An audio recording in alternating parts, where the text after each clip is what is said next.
आजकल सब हैं, हिंदू, मुस्लिम, सिख, ईसाई, जैन, बौद्ध, लेकिन किसी के अगर हम पूछेंगे किसी से कि तुम कौन हो, तो उसका जवाब ये नहीं मिलेगा कि हम भारतीय हैं, वी आर इंडियंस।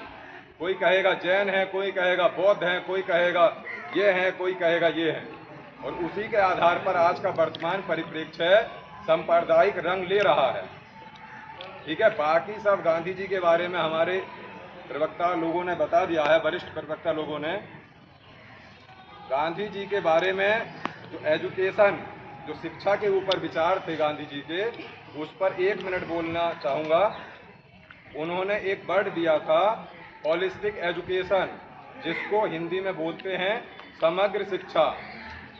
एजुकेशन की अगर सैद्धांतिक रूप से परिभाषा की बात करें तो अकॉर्डिंग टू गांधी जी वो कहते थे कि शिक्षा वह है जो बच्चों के मन, शरीर और आत्मा का विकास कर पाए। उनके अनुसार शिक्षा एक क्लासरूम में 4 दीवारी में बंद होकर नहीं दी जानी चाहिए। ये गांधी जी के विचार थे और इसी को वो समग्र शिक्षा कहते थे।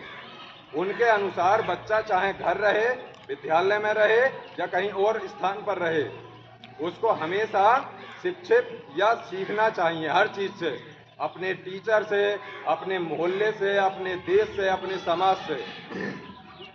क्योंकि विद्यालय में आप लोग जो आते हो एक सैद्धांतिक शिक्षा लेने आते हो, सिलेबस और करिकुलम पाठ्यक्रम के अनुसार शिक्षा लेने आते हो, लेकिन गांधी जी का विचार इसके साथ साथ ये था कि ऐसी शिक्षा होनी चाहिए जो बच्चे का शरीर और मन यानी कि दिमाग और व्यवहार को परिवर्तन या को परिवर्तित कर सके। शिक्षा जब तक बच्चे के व्यवहार में दिखाई ना दे तब तक शिक्षा नहीं मानी जाती है अकॉर्डिंग टू गांधी जी। यही उनका कंसेप्ट था, समग्र शिक्षा।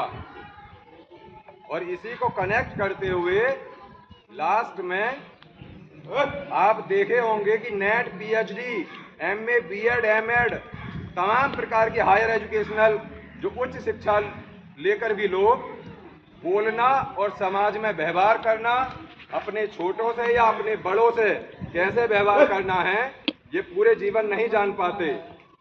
तो उसी को ध्यान में रखकर हमारे गांधी जी ने शिक्षा के बारे में समग्र शिक्षा का अपना आदेश या अपने विचार रखे थे। और दूसरा, लाल बहादुर शास्त्री के बारे में मैं कुछ ज़्यादा नहीं जानता हूँ, इतना ही है कि वो सामान्य घर से थे और सामान्य घर से होते हुए भी भारत के प्रधानमंत्री पद तक पहुँचे। आज जो विभिन्न विषयों पर, बिंदुओं पर बातें होती हैं गांव, समाज, मोहल्लों में, उनको छोड़कर जैसा कि पहले बताया कि जय जवान जय किसान का नारा दिया था, वो इसलिए दिया था कि अगर देश का सैनिक सुरक्षित है और अगर देश का किसान सुरक्षित है तो देश विकास करेगा। हमें देश के सैनिक और देश के किसान पर अधिकतम फोकस या उसके विकास पर अधिकतम ध्यान देने की आवश्यकता है। आप सभी को इन दोनों महान शख्सियतों के जन्मदिन पर हार्दिक शुभकामनाएं। धन्यवाद।